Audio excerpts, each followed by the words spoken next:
Rejoice, everyone. We're back with another Sekhie Reacts to Fate.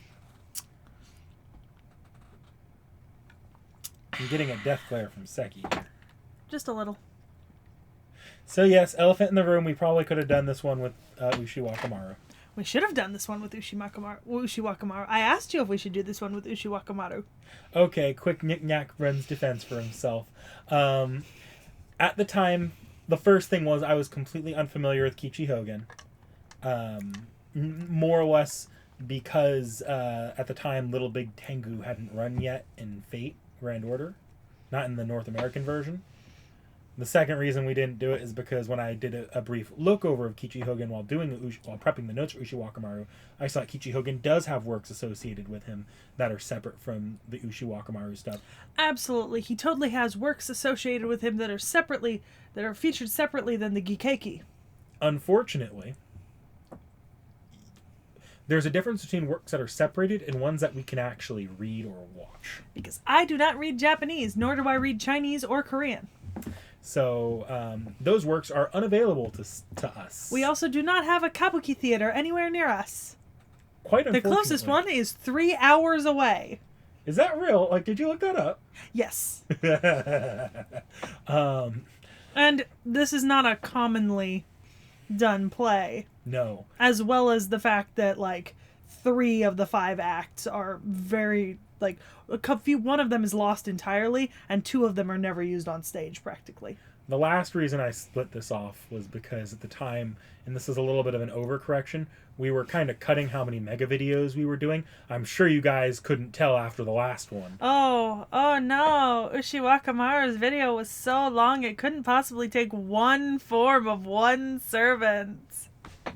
Yeah, but look, it was an overcorrection, and... you know, I just didn't think about it.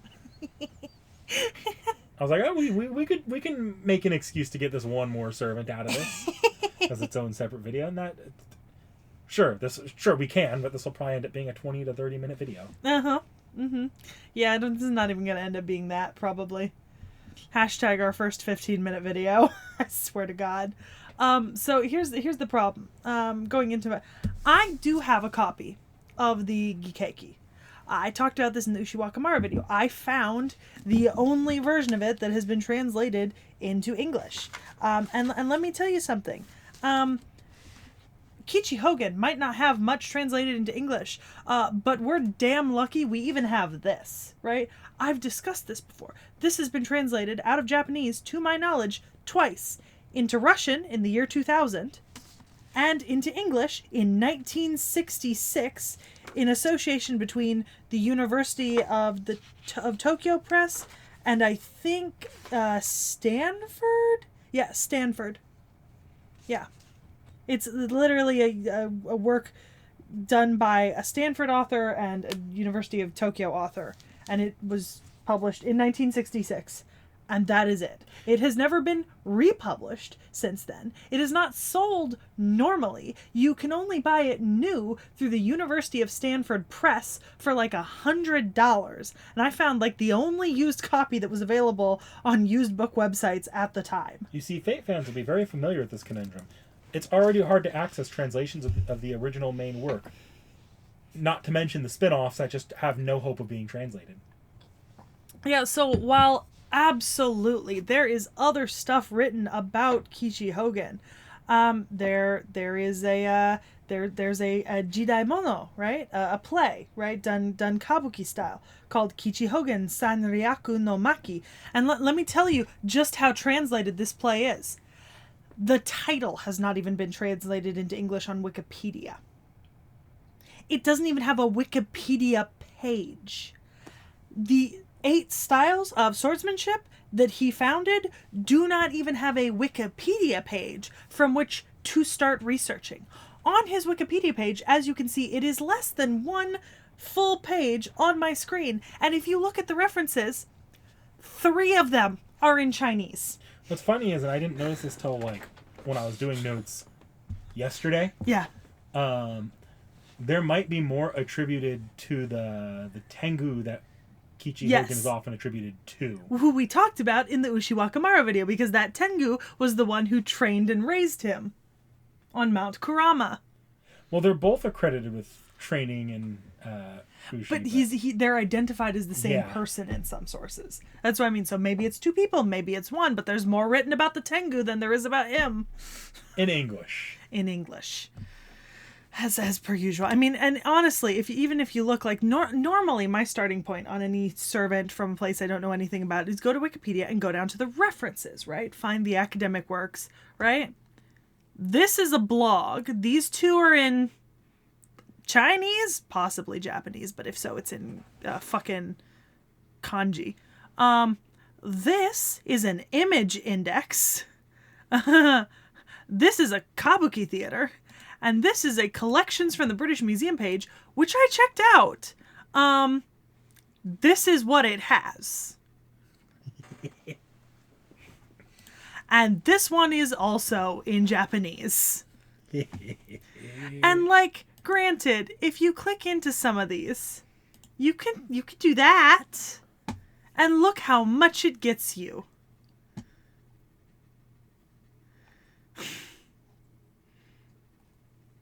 And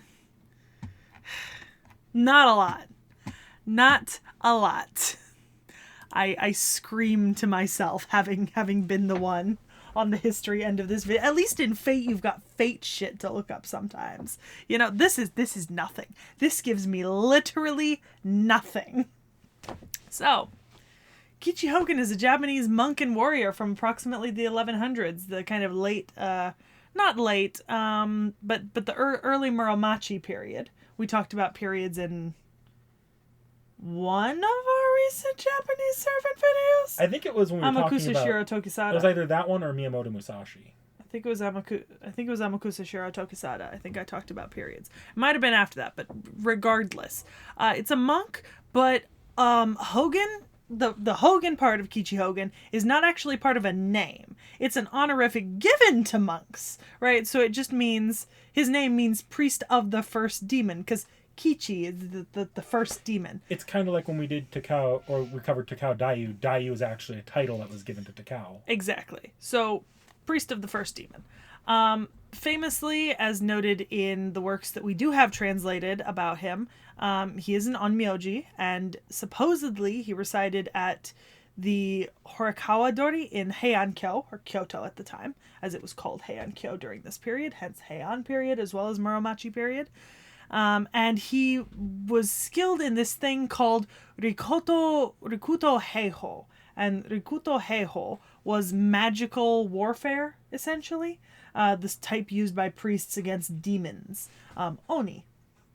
More commonly known as in Japanese.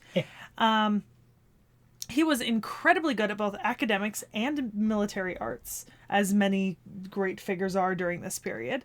And the most well-known legend about him is the one that involves Yoshitsune.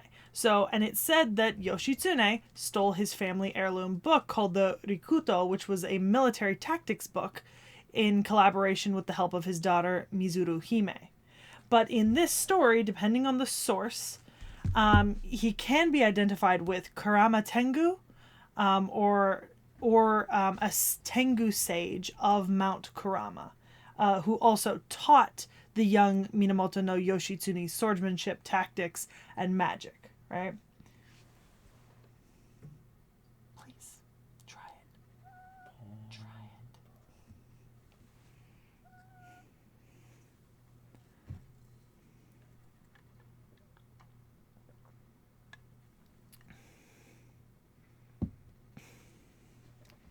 That cat is nervous about that thing as we are.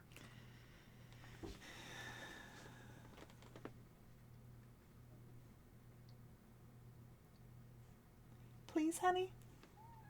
Try it for me? Pretty please?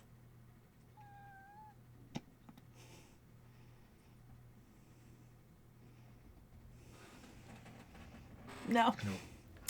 Not today. Not now. I mean, to be fair, I think she probably would have tried it if I'd had the curtain down. I had to turn it up so I could see if it was sticking. Mm-hmm. But we'll see. For now, I might put some books under it. Something to keep it supported. All right. Sorry, back to this. So, I'm just going to kind of... I'm gonna detour sharply into this Tengu thing because at least I've got something on that. Something to sink your teeth into. Yeah. So the king of Tengu, who resides on Mount Kurama, according to Japanese mythology, is known as Sojobo, and he is a mythical king and god of these legendary creatures. He is called a Daitengu and looks like a Yamabushi or a mountain hermit in Japan. So he has a primarily human form, according to the myths, but there are some distinctive physical characteristics, including his long white hair, extremely long nose, as attributed in several paintings about him, and occasionally he's depicted with wings and claws, alluding to his bird-like nature. It's said that he lives on Mount Kurama, and this is where he rules over all the other Tengu in Japan, and that he has the strength of a 1,000 Tengu combined to make him. And something you'll see sometimes, so you see it with Inu yokai, or like adding dai to yokai usually typically just makes it mean like king or much stronger yokai. So if he's a dai Tengu, he's a king or lord of Tengu. There are other examples of this in Japanese myth. It's a naming convention that indicates strength. Sojobo is best known for the legend of how he taught the warrior Minamoto no Yoshitsune, known by his childhood name Ushiwakamaru, or Shanao, the arts of swordsmanship, tactics, and magic, as is attested in the Gikeki briefly. So, there's several famous Tengu in mythology. Actually, ironically, Sojobo is not the most talked about Tengu. In Asian mythology, there are several other famous Tengu, one in China and one on Mount Atago in Japan. So he's not the most common, but he is talked about several times. However, in the Heike Monogatari, which is... There it is. Behind Bedivere. Yeah, it's behind Bedivere. In the Heike Monogatari, one of these other Tengu, the one from Mount Atobo, his name is Tarobo, and Tarobo is called the strongest Tengu in all of Japan, not Sojobo, which is interesting. Let's see.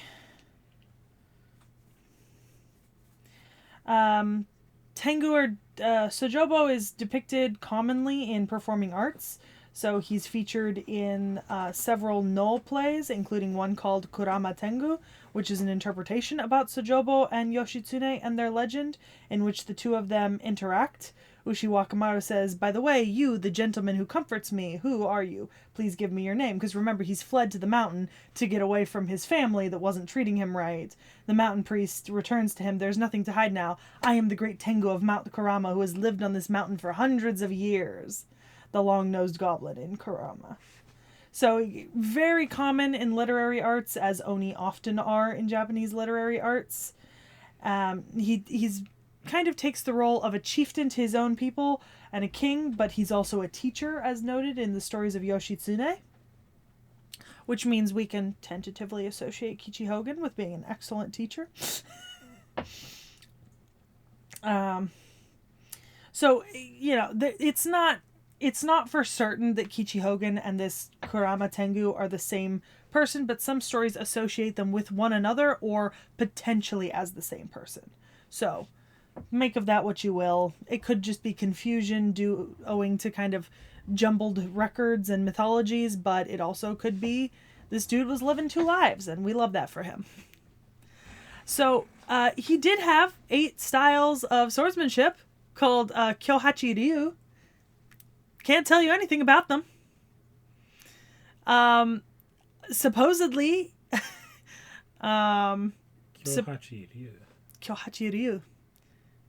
The 8 styles. Yeah. Yeah. Yeah, no, that's... Yeah, so supposedly, according to the founder of Aikido and other later martial arts scholars, his Kyohachi Ryu, his 8 styles, he taught to 8 disciples, and they form the original style that's the inspiration for all swordsmanship in Western Japan. All swordsmanship. So, very important. Is there anything I can tell you about it? No. Not a bit. Not been translated. Do not have this information. I'm sorry, I too would be fascinated to learn how these styles are considered to be the founding of every other style in Western Japan. I just can't tell you. He's got a jidaimono about him. I mentioned it earlier. It was written in 1731. That's not that long ago. By Hasegawa Senshi and Matsuda Bunkodo, right? And it was made for Takamoto-za. It was a 5-act play, but only 2 main parts have survived. The Chrysanthemum Garden, also known as Kiku Batake, and the main scene of the third act, the main scene of the third act, and Ichiju Okura Monogatari, the core of the 4th act. The final act is never played on stage. It's called Gojo no Hashi. There's a stone monument to him located in Kyoto, in Sakyokyu. And supposedly that was the site of his mansion and tomb. This stone was erected in 1918 by the staff of the local Kurama Elementary School. There's a shrine in Kurama-dera to Kiichi Hogen that people visit when they want to improve their martial arts. You're scraping. I'm really scraping. There's nothing left. I can't scrape anymore.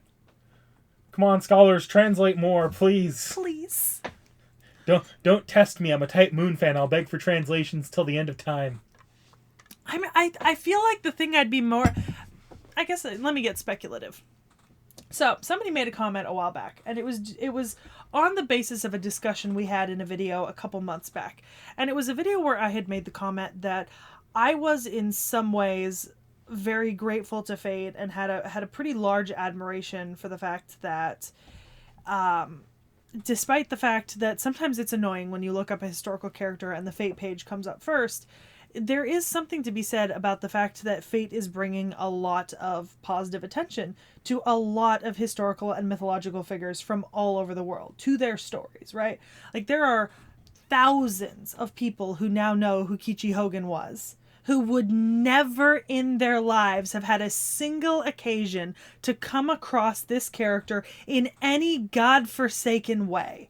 I'm thousands of people. Yeah, I never would have had a fucking reason to look into or come across this character. I would have, even the Yoshitsune book, right? If I had not been doing this Fate series, I would not have looked into Ushiwakamaru. I would not have tracked down a copy of the Gikeki in English. I would not have read it, and I would not know about all the things related to that. And I think that despite whatever Fate does, right, despite the changes it makes, at least Fate is open about the changes it does make, right, claiming the Fate-isms and stuff like that, and relatively respectful to kind of like original history and core material. And it does, in a lot of ways, kind of perpetuate that material to a wider audience than it ever would have had. I mean, knowledge about, you know, detailed Asian history in the Western world is virtually non-existent. I learned nothing about it other than the basic idea of what, like, Confucianism, Taoism, and Buddhism were until I hit college and I took classes on Asian history specifically. Meanwhile, there's Fate fans running around calling Yoshitsune their waifu. I mean, yeah.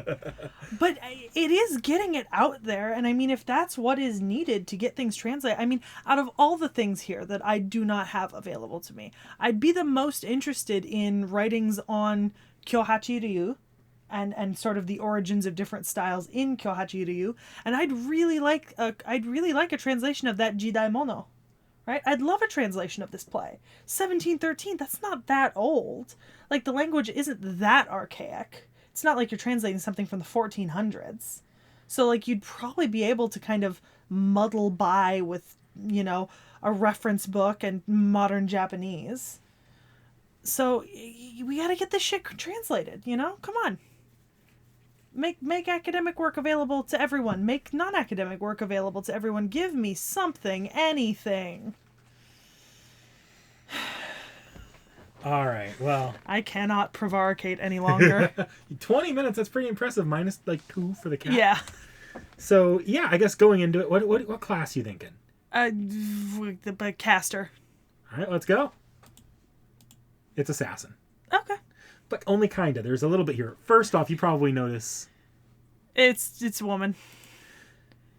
I'll let you take a look at the design. I will here. say, though, there's a lot of crows, and that's Tengu. Those are crow demons. Also, this hat is actually traditional for Tengu. Like, I've seen other depictions of Tengu. Maybe not its pointiness, but, like, this particular hat that kind of sits right here is pretty traditional for them. Oh, yeah, you said it was a welfare servant, so we only have the 2 versions. Drinking. We like this. Oh, I like the little mask. Yeah, she has a little mask. It's cute. Oh, yeah, Sprite. Oh, with the naginata. I love naginatas. Okay, so. Oh, look. Sojobu.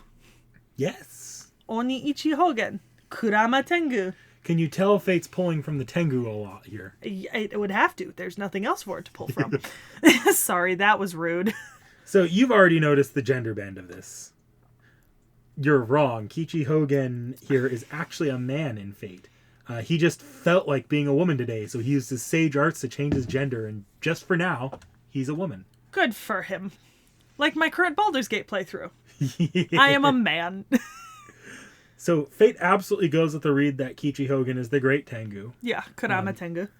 In Fate, Tengus are elementals that rarely interact with humans. Mm-hmm. Kiichi Hogen is similar to Sekhie, actually, in that he actually isn't dead in most Type Moon timelines. Mm-hmm. So, like, this fine lady here can't normally be a servant. Oh.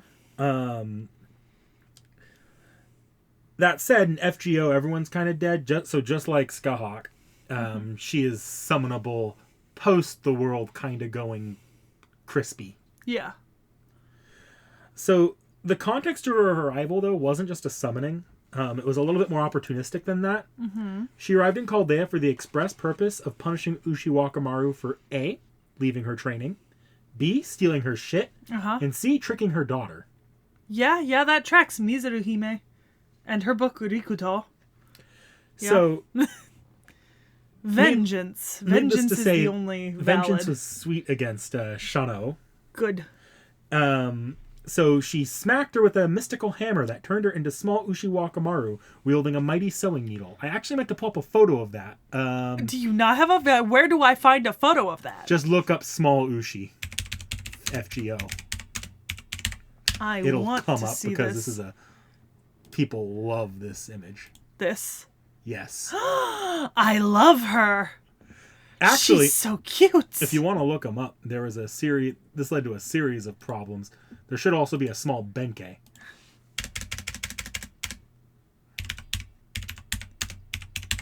Is there a Taira no Kagekyo? So this is why Taira no Kagekyo was created in the first place, or summonable in the first place. It might not be as common around. Yeah, I'm not seeing it. Yeah. Small Jason also got brought out for this. Let me look up my Little Big Tengu guide. They had a list of these guys. Okay. Because I'm trying to... Because I'm getting a lot of the... Oh, well, I found Small Jason. Yeah, Small Jason's appeared in other things. I think he came up during Medea and Jason as well. Okay. Because he's been around a little bit longer than these other guys. Is Small Ku-Alter? Small Ku-Alter also did make an appearance.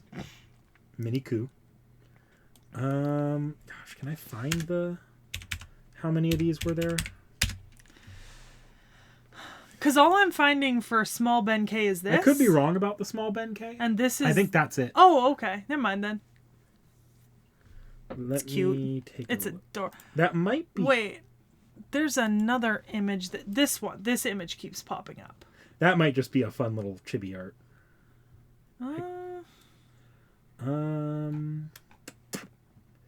Sorry, now we need to find all these minis. I should have grabbed more of these. Yeah, you really should have. I love the minis. They're adorable.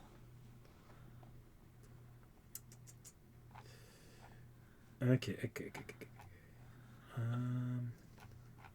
See, this does match the art style of the other minis, though. Who all were made into minis? There's only a handful of people. Oh. There was a lot of shenanigans in that event, which included changing waiver from Elmo Way to Mini Waiver. Oh, Or not Mini Waiver, but just little guy waiver. That's adorable. I probably can't find any more, but I think that we might have seen them all. Okay. There weren't crazy amount of them. All right. So she basically bitch smacked Ushi, which caused Ushi to conceptually split between Taira no Kagekyo and Mini Ushi. Topical reference, a little bit like Guild Arts and Natsu and Fairy Tale. Oh yeah. I remember that now. Sorry, it's been a minute since I've watched that part. You better be up on it. So it was a learning experience for everybody. She's otherwise a teacher servant in the same vein as Skahak or Chiron, taking on the player as her newest student, trying not to repeat the same mistake she made with Shauna O. That mistake being not stopping her from rushing headfirst out of her childhood and into her warrior phase that led to her death. Okay. All right. Let's see if I got some relationships, which is nice. Hey, Shanao, how you doing? It's me. Remember me? You remember me, Shanao? Remember how I taught you everything you know about the T.H.E, the Naginata, all of it, while you were seducing my daughter and reading the six secret teachings without permission? No, I didn't. I never said you could read it. Come now, observe and contemplate, Shanao. I'm not personally angry, but you must pay your dues to Tankaibo and the Kojo no Mei, my daughter. I already told you, I'm not personally angry, but you must pay your dues to Tankaibo and to my daughter, Kojo no Mei. Be better, Shanao. Kagekyo, you say. Your undignified life ended in quite the undignified death, Shanao. You have such an utterly poor way with your words. Come to me. Don't argue. Just come here. Head pat. I'm freaked out. I didn't expect the hand to come in.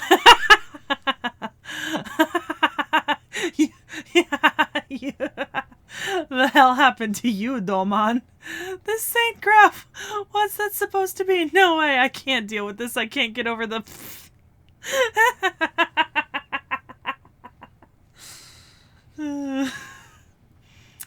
Oh, what a cutie. You're called Kaoruko? What a good girl. I have a lot I want to teach you. So cute, so pretty. I had so much I wanted to teach her, except whenever I tried, I just ended up telling her stories of my past in length. It's terrifying how good listeners the writers are. Murasaki Shikibu. Ah. Yeah. You there, knight. Yes, you, the wielder of the holy sword. You're a visitor from afar, aren't you? I see. Quite the bizarre path you walk. Good to know. Arthur. The Mage of Flowers. It's been a truly long time. If I recall, the last time we met was... what are you doing? Why you cover my... There's some history there. I am indeed Mauson, but to be precise, I'm only a piece of his divine soul. Specifically, I'm his Tengu avatar, sort of. What, you were expecting Sanat Kumara himself? Come on, don't feel so dispirited. I may not be the exact Sanat Kumara you spoke of, but you know what you say makes some modicum of... Whoa, your eyes lit up a lot. Calm down. That was Helena Blavatsky. Oh, Skahak, you are the Western tutor. I am the Eastern tutor. Sounds good to you? Monk Sanzang, Buddhist teachings are a horse of a different color. Hey, Western mentor. Which just makes me think about the epic rap battle of history, Eastern versus Western philosophers. Yeah. Oh, what a feast for my eyes. The concept of swimsuit is quite nice. Abe no seimei.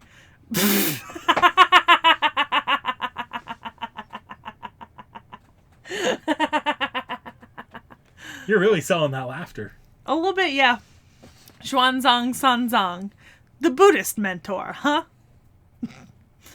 Alright, my predecessor as the Eastern mentor, that's true. Chaldea already had an Eastern mentor before me. Then how about you call her Eastern mentor technique? I'm Eastern mentor power. Samayi. Or reigns. So, comments might be a little angry at me if I don't mention this, and I just realized I should mention this. Kiichi Hogen's introduction to Chaldea, Ushi was not the first victim of her attack. She actually arrived, I think, in the library, or found her way to the library first, where she stumbled in on Fergus McRoish and Julius Caesar having a bonding moment and gaining over their wives? over the concept of how hot the idea of female teachers was. To which she apparently beat the shit out of them. Valid?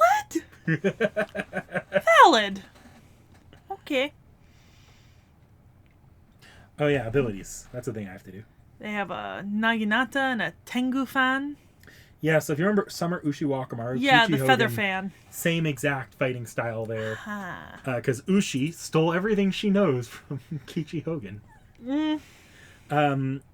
Like Ushi likes to sweep up violent winds as well as control the many other elements, as that's kind of the specialty of the Tengu.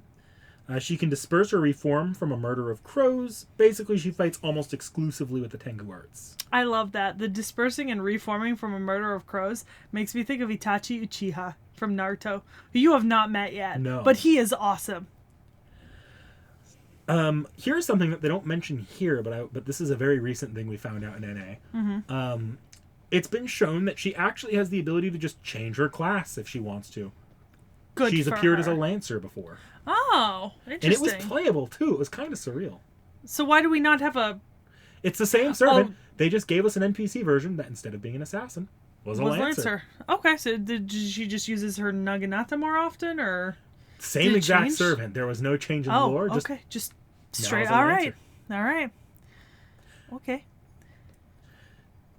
So I see personal skills. Sword of all lands and eras, attributed to her being the founder of Kyohachi Ryu.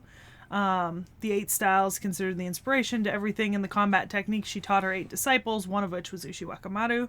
I see Onmyodo Dharma, because Kiichi Hogen was an influential Buddhist Onmyoji on the capital by the late days of the Heian Kyo. 6 secret teachings, art of war. I think we saw that with Ushi Wakamaru because she stole it from Kurama Tengu. But that's the military classics. Yeah. And then natural spirit species. Okay. Natural spirit, that makes sense. So noble phantasm is 6 secret teachings and 3 strategies. Noble demon king's great feather fan. So despite the mouthful of a name that is, this is just Kiichi Hogen using her fan to whip up various storms and cataclysms that she uses to strike at her enemy. Okay. Just gonna check. Okay. They've only done the one. But they are the writer and artist for Epic of Remnant Salem. Ah, so they're doing the manga. Okay, but they've only done Kiichi Hogen and Fate Grand Order. Okay. So you have an NP for me. Yep. The great mentor of all East. I do like the Naginata. I do think it's just a very iconic weapon in sort of like the Asian history and iconography.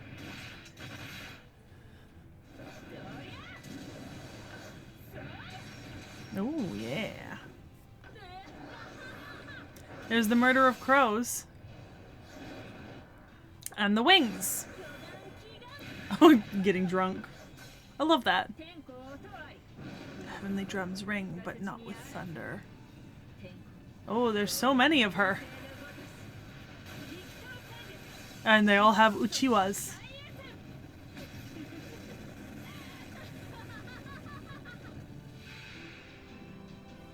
It's a pretty good NP. Yeah. It's a pretty good NP. Okay. Alright. We got a baseball. Oh, she looks so cocky. I love it. Just coming out with the bat. Ready. That's a cocky little smirk. She knows she's about to hit a home run. Yeah. Ba-da-ba-ba-ba. I'm loving it. A lot of facial expressions. A lot of it. Some of them aren't that different. It's just kind of like literally between these two, the only difference is her eyes are facing one way or the other. So, yeah. And mask on. I do like the mask. It's pretty cool. Okay. All right. Oh, so we do have some illustrations. Oh, look at her earrings. They're so cute. Doesn't Ushi Wakamaru wear similar earrings? It's hard to tell at this angle. I think so, yeah. Glasses. We love a good glasses pick. All right, we've got Just 4 C's here. All right. Kiichi's Takageta. Those are the shoes. Jesus. That's some heels. Okay, but when the heel stabs into the ground and plants you into the earth. A pair of Kiichi Hogen's Takageta, elevated wooden clogs. They're unceremoniously lying on the ground, likely kicked off when she came into the house from the courtyard. It seems the wearer was in quite the hurry. She wouldn't have bothered to remove them if the bad news was what made her rush, so it must have been good news. You can just imagine the great mentor of the East in a good mood. She'll be laughing merrily, kanara kara kara. While this is both a charming and adorable image, you need to hurry. If she rushed in only to find no one inside the mansion, even the mild-mannered mentor may get cranky. Hey, is anyone here? Ah, do you hear her? Let's hurry.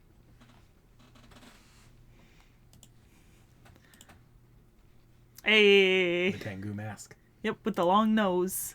Open and be surprised by Tengu chocolate. There's a surprise inside. It's a Tengu's mask, or so it seemed, but it's actually a Tengu mask-shaped chocolate. It really does look like a Tengu mask carved expertly from wood, and it's perfectly sized to fit a person's face. Teacher Kiichi says you're welcome to wear it, but for so many reasons, would that really be okay to do? Oof. Her and... Ushi? Yep. Yep, that's what I thought.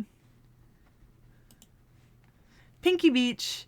Somewhere in this world there is a beach with sand the color of coral. For the two inhuman figures there lying upon those sands only makes it seem even more like a dream. Perhaps this is no more than an illusion destined to disappear in the summer mist. And commentator of... Okay, oh, she's right back there. In the back. But also, that's Florence Nightingale. Is this... That's Merlin. That's what I thought, and then I don't know him. You don't know the two on the side there. Okay, I don't know either of them. All right.